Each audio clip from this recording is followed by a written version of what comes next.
हा catch catch catch. आज Sunday होता त्यामुळं सकाळी उठून योगा केला. शरीराला नाही मनाला पण आराम मिळाला. योगावरून मग शेक पिऊन घेतलो. शेक पिऊन आपल्याला घरातली कामं करायची होती. पहिला नारळ सोललं, मग शेंगदाणं फोडलं. घरातली कामं करायला लागतात हो, नाहीतर घरातल्यांच्या स्वभावात ट्रान्सफॉर्मेशन होते. कडधान्य भेळ खाल्ली आणि निघालो धुळबाला. ह्यो का वाघ खांद्यावर डोकं देऊन झोपलेला निवांत.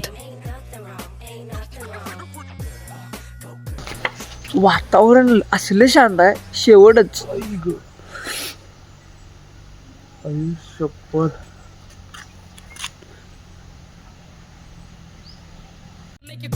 वातावरण ते बघून मग देवळात पाया पडून घेतलं. देवळात पण तशी शांतता होती. मग जरा निवांत बसून कुठे जरा डाएट करायचं म्हणला. थांबले आता सफरचंद खायचं. या माकडानं काय धुमाकूळ घातला. चिरमुरं घेतलेला रजतनं खायला आणि हिचं चिरमुरच उचलून नेलं. खरं मी सफरचंद दिल्यावर काय खाल्लं नाही बघा. त्या सफरचंदला त्यानं हात पण लावाय नाही हो. मग जरा जाता जाता समाजसेवा केली.